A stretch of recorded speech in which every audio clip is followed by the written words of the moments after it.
Et bonjour à tous, c'est parti pour l'analyse de la ronde numéro 4 du championnat de France. J'ai pour l'instant 2 points sur 3, mes deux premières victoires contre deux joueurs moins bien classés, et ma défaite contre le maître international Drouin Augustin, qui a d'ailleurs ensuite gagné le championnat de France. J'ai donc perdu contre le gagnant du championnat de France. Et j'ai aujourd'hui les pièces blanches contre Brice Gandreuil, classé 1893. Il a aussi 2 points sur 3, on est table 6, donc c'est les 5 premières tables qui étaient retransmises, donc on n'est pas retransmis pour cette partie, tant mieux quand même, c'est, je préfère ne pas être retransmis.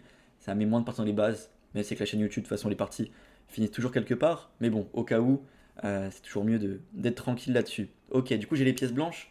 Juste avant que je fasse l'analyse, n'hésitez pas à liker la vidéo, vous abonner à la chaîne si ce n'est pas encore fait et mettre un petit commentaire.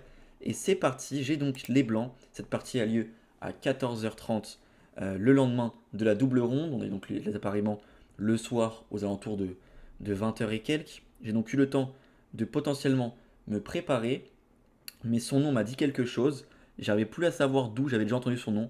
Et puis je me rappelais, je crois qu'il était abonné à mon Instagram, ce qui veut donc dire qu'il connaît la chaîne YouTube. Donc il va se préparer sur quelque chose. Donc je me dis, comme d'habitude, on veut éviter les prépas. Qu'est-ce qu'on fait? Eh ben on joue cavalier F3 pour pas changer. Ok, donc cavalier F3 comme à la deuxième ronde. Mon adversaire joue cavalier F6.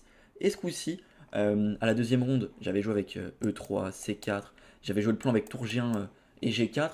Ce coup-ci, je vais changer totalement de plan. Parce que ce qui est bien avec cavalier F3, c'est que je joue juste pas cavalier F3, je joue la même ligne à chaque fois. Non, il y a vraiment plein d'idées différentes. Et pour cette partie-là, je décide de jouer plutôt C4. Et sur G6, je décide d'envoyer B4. J'envoie littéralement tous mes pions à l'aile dame.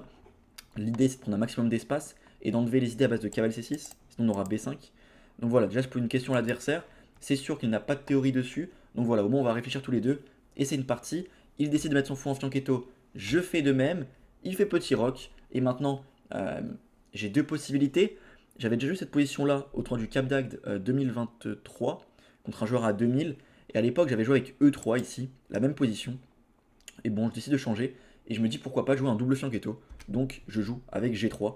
Et on va mettre les deux fous sur les deux grandes diagonales. Le roi à l'abri. On prend le centre. Et ensuite, on trouve un plan. Classique. Ici, il y a plein d'options qui s'offrent à lui. Je sais juste que les meilleures options, c'est de venir contester le centre rapidement à base de D5.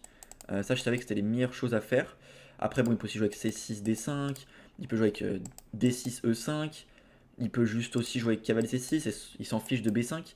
Parce que si je joue B5, il va se créer je vais me créer des cases faibles en C5 par exemple. Il peut aussi jouer avec A5, avec C6 puis A5. Bref, il y a plein d'options possibles. Et pour cette partie, il décide de me jouer A5. Il vient directement toucher la structure de pion. Donc clairement, il me pose une question.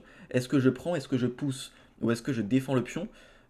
Si je prends ou si je pousse, dans tous les cas, je me créerai des cases faibles. Et si je défends, le problème, c'est qu'il va peut-être pouvoir échanger les paires de tours.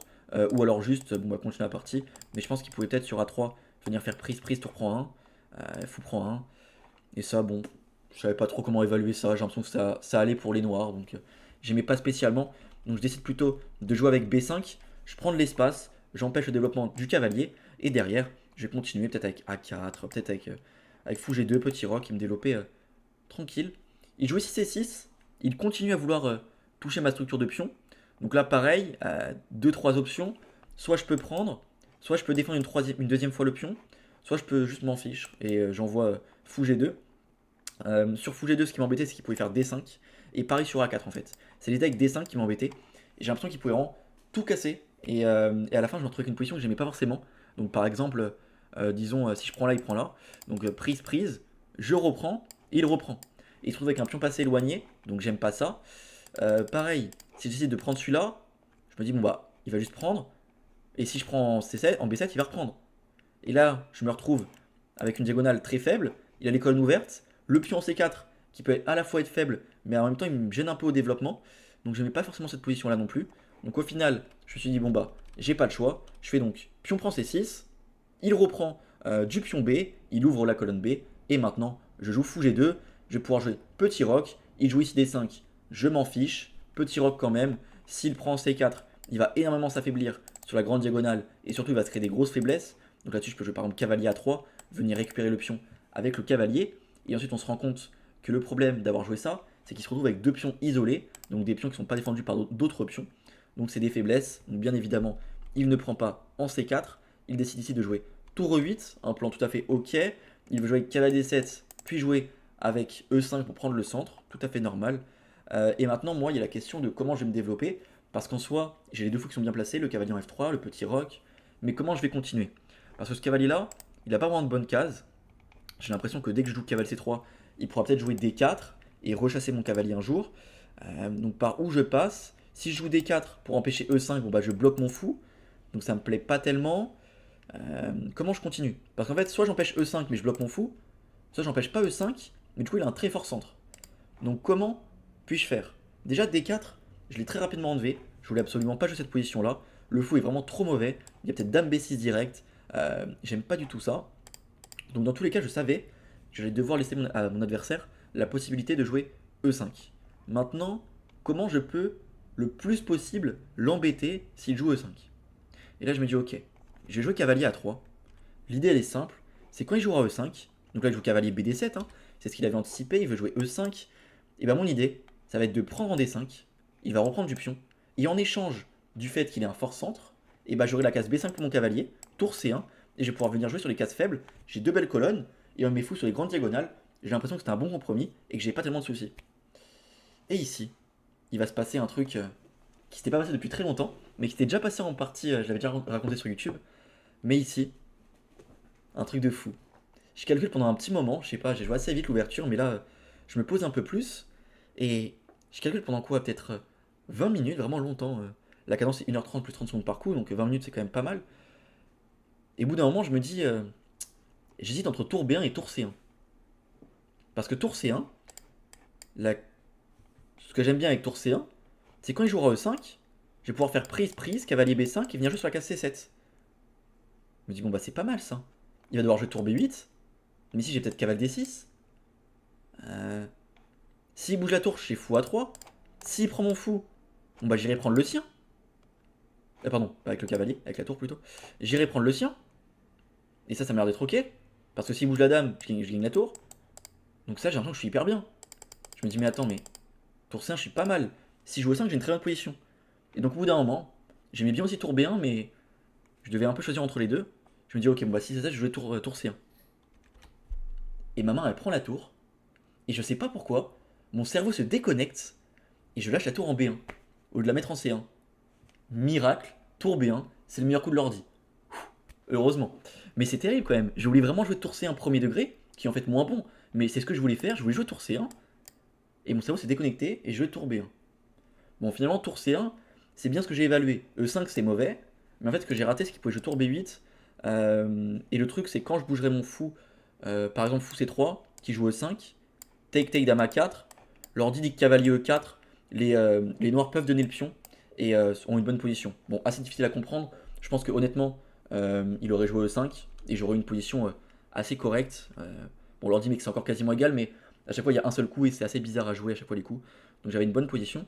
Mais ici mon cerveau se déconnecte et je joue tour B1. Le meilleur coup de l'ordi finalement. Il joue donc E5 comme prévu. Bon bah je prends D5, il reprend, je joue cavalier B5. C'est ce que j'avais prévu, je prends la case. Ces pions centres sont plutôt forts parce que c'est un fort centre, mais en même temps, on peut dire que c'est des pions pendants, c'est des pions qui se défendent pas entre eux, donc ça peut être des faiblesses, ou alors ces pièces vont devoir rester passives à la défense des pions, donc c'est pas mal pour moi. Surtout qu'en avançant ces pions-là de deux cases, il serait quand même beaucoup de faiblesses derrière son centre, donc il y a aussi pas mal de compensation contre ce centre, quoi. Ici, je m'attendais à qu'il joue fou F8, c'est un coup pendant toute la partie, d'ailleurs j'en ai parlé un peu à la fin quand on a discuté de la partie, je dis que je m'attendais beaucoup plus à fou F8 toute la partie en fait, pendant plein de coups d'affilée il aurait pu jouer fou F8 pour empêcher tout ce qui est cavalier D6, etc. Mais il l'a jamais vraiment fait. Ici il me joue fou A6. J'aimais bien ce fou F8 parce que il empêche cavalier D6 et il recycle un peu son fou sur des meilleures cases, alors qu'en G7 il était vraiment bloqué par ses pions, donc il avait plus vraiment beaucoup d'intérêt. Donc fou A6 je suis plutôt content. J'ai décidé de faire fou ici l'ordinateur qui met que cavalier D6 c'est le meilleur coup, mais moi j'étais pas hyper fan de ce cavalier D6 parce que je calculais D6. Alors sur tour aussi c'est terminé, hein. Tour aussi c'est la belle tactique, cavalier prend F7, roi prend et cavalier G5. Et là c'est terminado, parce que sur roi 7 on a fou A3. Et là c'est catastrophe pour le roi noir. Mais en fait ce qui m'embêtait vraiment, c'est qu'après tour E7, j'ai l'impression que mon cavalier est un peu mal placé pour rien. Et si je voulais faire fou A3, bah autant le faire avant. Donc j'avais trouvé qu'il n'y avait pas vraiment d'intérêt à faire KD6. Mais leur dit s'il donne cavalier G5, ce que je comprends pas tellement parce qu'en soi, je ne menace pas cavalier prend F7. Mais l'idée c'est que je vais faire cavalier G5 puis fou A3. Et j'ai un peu finalement mettre une surcharge Aussi sur le pion en D5, tout qui s'ouvre. Donc c'était le meilleur coup d'après l'ordinateur. Mais bon, ici je joue fou A3 qui est tout à fait ok aussi. Mon adversaire joue ici cavalier E4. Il veut empêcher cavalier D6 du coup finalement. Mais bon là je me dis, bon bah c'est bizarre ce cavalier E4. J'ai l'impression que il n'y a pas vraiment d'intérêt à jouer cavalier E4. J'ai l'impression que j'ai D3 ici, que je prends l'avantage sur D3. Parce que si le cavalier bouge, j'ai quai D6. Et s'il prend en B5, je prends E4. Donc je calcule un peu et je me dis, mais D3 je suis beaucoup mieux là. Si le cavalier bouge et cavalier D6, je serai gagnant. Et s'il fait vous prend B5, je prends E4. Il va reprendre. Bon bah je vais requai D2. Je vais récupérer. J'aurai toutes les cases fortes. Les deux seraient deux grandes diagonales. Je suis hyper bien. Après je calcule, je me dis ok mais D3, fou prend, pion prend. Ouais ça va. Mais peut-être que sur D3, peut-être qu'il fait cavalier EC5 en fait. Ouais mais quai D6, tour E6. Ok c'est compliqué. À la fin de la partie je me dis que pour moi cavalier C5 c'était le meilleur coup. C'est bien le cas. Ici fou prend B5, je prends E4. Il reprend. Et je fais donc cavalier 2. Il m'a dit qu'il s'attendait plus à tour prend B5. Et je lui ai dit que ce qui m'embêtait c'était prise. Et que j'avais pas fou prend à cause de E4. Et il m'a dit que ça il trouvait que c'était quand même ok. Bon les blancs sont quand même bien. Ok on est d'accord. Mais je sais pas. J'ai l'impression que après cavalier F6, mon fou allait être bloqué par mes pions. Même matériel. Au niveau des pions, c'est un 4 contre 4 et un contre 1 face à face. J'ai du mal à voir comment je pouvais prendre vraiment un bel avantage. C'est pour ça que j'ai préféré faire quai D2 et plutôt venir reprendre avec le cavalier pour venir viser la case D6 et limiter les échanges de matériel, étant donné qu'il a une moins bonne position, je suis un peu mieux, j'ai plus d'espace, j'ai envie de garder les pièces. Je joue donc quai D2, j'attaque toujours son fou, il fait donc fou C6 pour le défendre, et maintenant je fais cavalier prend E4. Bien évidemment, fou prend E4 est mauvais, sinon il donne sa paire de fous, donc c'est pas possible. Il joue ici tour E6, et je me dis oula, tour E6, il commence à placer ses pièces un peu bizarrement. Il y a sûrement de la tactique dans l'air. Faut que je calcule. Et je finis par calculer et je me dis, ok, bon bah, Dame D3, ça a l'air plutôt pas mal. Dame D3, ça a l'air plutôt pas mal. L'idée, elle est très simple. Imaginons que je joue en coup random, du style A4. Ici maintenant, j'ai tour FD1. Et tout simplement, il y a une surcharge sur ce cavalier. Il ne pourra pas défendre. Il va se prendre au prochain coup cavalier C5. Et il perd du matériel. Donc je me dis, cavalier Dame D3, hyper malin. Finalement, ici, je suis totalement gagnant sur toutes les lignes. Mais vraiment, minimum plus 3 sur n'importe quel coup avec les noirs ici. Il y a un seul coup, encore une fois, qui permet d'être seulement à -1, donc plus 1 pour moi. C'est fou F8. Encore une fois, ce fou F8 qui revient toute la partie. Et là-dessus, sur tour FD1, du coup, il fait fou prend à 3. Et en fait, il fallait se dire, ok, la position est tellement mauvaise à cause de la colonne D qu'il faut donner la paire de fous, il faut donner sous de case noire, ce qui peut paraître un peu compliqué, étant donné que les cases noires, on voit, elles sont très faibles. Hein. Tous ces pions sont sur blanc, donc il y a des gros trous. Mais il fallait comprendre cela et se dire, ok, bon bah, je fais une compensation, je laisse le fou de case noire en échange de vivre un peu, parce que la colonne D, c'est vrai qu'elle est quand même très forte pour moi. Mais ici, malheureusement pour lui, il me joue cavalier F6, et là, ni une ni deux, j'envoie dame prend D8, tour prend D8, et je me dis, ok, c'est bon, il y a une tactique, il y a cavalier prend F6, pardon, il va reprendre, et j'envoie fou H3. Et en fait, le truc, c'est que la tour, elle est plus défendue, enfin, la tour, elle est attaquée, il est obligé de la bouger, il a qu'une case, c'est E8, comme je contrôle toutes les cases, et s'il va en E8, j'ai tour B6. Et là, je me dis, ok, la tactique, elle est magnifique, clouage des fous, ça arrive jamais, c'est incroyable. S'il fait tour C8, j'ai fou prend C8. S'il fait tour D6, j'ai fou prend. Il peut plus défendre ses pièces, je suis gagnant. Donc je me dis en fait, la seule façon de parer la menace sur fou H3, c'est de venir jouer fou E4. Mais ça, je me dis, bon bah c'est bon, cette finale-là, j'aurai un pion de plus, je vais la gagner. Et en fait, je suis tellement omnibilé par cette tactique-là, que j'avais calculé depuis Dame D3. Quand je calcule ici, je me dis, je fais tout ça pour cette tactique-là s'il bouge le cavalier. Je me dis que s'il bouge pas le cavalier, j'envoie tour D1. Et s'il bouge le cavalier, j'ai cette tactique. Donc je fais Dame D3, il fait cavalier F6, et comme un débile, je me précipite sur ce que j'ai calculé depuis un petit moment, au lieu de me poser et de mieux réfléchir, je me précipite sur ce que j'ai calculé précédemment, et j'oublie totalement qu'ici, il y a tout simplement, mais hyper simplement, cavalier G5. S'il bouge la tour, il perd le fou. S'il bouge la tour en 8, il perd le fou. S'il bouge pas la tour, je gagne la tour. Tout simplement. Et sur cavalier et sur fou prend fou, il y a cavalier prend tour. Et sur fou prend tour, il y aura cavalier prend tour. Et je gagne une qualité. Totalement oublié. Bon, la finale est quand même très bien, donc on va pas non plus. C'est pas dramatique. Mais bon, c'est pas encore fini. Cette finale-là, j'ai un pion de plus, mais c'est un pion de plus côté L-Roi, là où il y a les rois. C'est pas encore simple à gagner ce genre de finale. Il joue ici tour D2, il active sa tour. Bon bah, je défends. Je sais très bien que s'il échange, cette finale est par contre gagnante très facilement. Notamment aussi à cause du fait que son fou est mauvais derrière son pion. Mais j'ai aussi un pion de plus, donc ça gagne facile. Donc ici, il fait tour D1 échec. je fais roi G2, et il me joue E4. Il empêche que je passe mon roi, et aussi il active son fou, c'est bien joué. Je décide de faire tour B7, d'activer ma tour. Ici, il n'a pas peur, il fait roi E6. Il sait très bien que si je prends ce pion en H7, il pourra faire tour D2 et venir chercher en échange le pion A2. Donc c'est bien joué, mais je n'étais pas venu là pour ça. J'étais venu là pour activer ma tour et gagner un temps. Regardez, cette position-là, c'est très haut blanc. Ce que je voulais faire, c'était tour échec, roi F7 et revenir en B6. Comme ça, s'il avance avec son roi par ici, j'ai fou B2, je gagne le fou. S'il va en F5, j'ai G4 et je finis par gagner le fou aussi par les mêmes tactiques qui arrivent avec le fou qui ne sera pas défendu. Et s'il recule, c'est la partie. Bah là, on a la même position que tout à l'heure, sauf que ma tour elle est en B6 au lieu d'être en B2. Donc là, j'ai une tour qui est active et ma tour n'est plus attaquée. Tout à l'heure, elle était en B2, elle était attaquée. Et là, je calcule et je me dis, bon bah, fou B2, la finale est gagnante. Enfin, elle est gagnante, c'est un grand mot. Je me dis, la finale est mieux. Je me dis que s'il échange les fous, je devrais la gagner. S'il échange pas les fous, je suis hyper actif, je vais ramasser des faiblesses. Donc je me dis, fou prend, c'est forcé, tour prend, j'ai un pion de plus, tour qui va s'activer rapidement, mon roi qui passe, j'ai l'avantage. Mais là, je vois qu'il stoppe la pendule. Et il me tend la main. Moi, j'ai un petit freeze dans ma tête. Et je réagis pas. Il me dit bien joué. Je comprends qu'il abandonne et je me dis, mais attends, mais pourquoi il abandonne? Je vérifie quand même qu'il n'y ait pas une dinguerie, qu'il n'ait pas cru que je vais proposer nul ou quelque chose comme ça, on sait jamais. Et je vois bien qu'il entoure mon nom. Bah, ok, bon bah, je signe la feuille, j'ai gagné. Et à la fin, on va parler un peu. Et je lui dis, mais pourquoi t'as abandonné? Il me dit, ouais, bah là, je vais échanger les fous, tu vas faire tout reprendre, le roi il va passer, tu vas gagner facile avec le pion de plus. Ouais. Je lui dis que j'étais pas vraiment sûr que c'était aussi simple que ça. Je lui dis que je pensais que j'étais mieux, mais j'étais pas sûr à 100% que. Ok, je pense que tu mets cette finale-là contre un GM, je la gagne pas tous les jours, hein.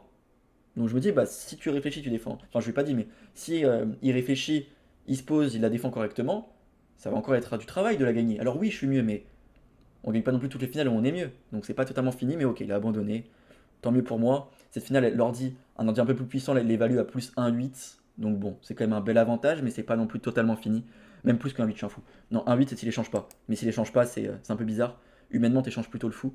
Parce que sinon, les pions sont très faibles. Si t'échanges le fou, c'est déjà un peu plus que plus 2. Mais bon, c'est pas fini, fini. Ok, on va faire le bilan de partie pour voir ce qu'on a pensé l'ordinateur. En tout cas, c'est une victoire. On crache pas dessus. D'ailleurs, je viens de me rendre compte que depuis tout à l'heure, j'ai oublié de changer le numéro du Road to MI. Tac, on est au 46. C'est vrai que j'enchaîne les tournages de vidéos, j'ai oublié de changer ça. Parce que là, j'ai pas mal de tournois qui arrivent, pas mal de parties, donc c'est un peu cardio d'enchaîner toutes les vidéos. Mais ok, allez, on va faire le bilan de partie. Tac. Alors, est-ce que l'ordi a validé ma partie? Je pense que oui, globalement. Combien? 92.2 et lui 90.1. Alors, donc voilà, j'ai raté la tactique, c'est surtout ça qui est grave. Sinon, je pense que l'ouverture est bien. Le milieu de jeu est bien. Je pense pas que j'ai fait vraiment d'erreur. Ouais, qui est dit c'est un peu plus précis, mais bon, ça paraissait compliqué. Non, je pense que j'ai fait une bonne partie. Ouais, ce qui est vraiment dommage, c'est là, c'est le cavalier G5. Prise cavalier G5. C'est n'importe quoi de rater les G5 ici. Mais ok. Bon, au final, il abandonne 5 coups après, donc on peut dire finalement, j'avais tout vu à l'avant, je savais qu'il allait abandonner. Mais ok, ouais, c'est dommage d'avoir raté la tactique. Ok, bon. 3 points sur 4, on reste très bien placé. Demain, on se retrouve à 18h pour une nouvelle analyse. On espère enchaîner les victoires pour bien se positionner dans ce championnat de France. Et moi, je vous dis à demain à 18h. Allez.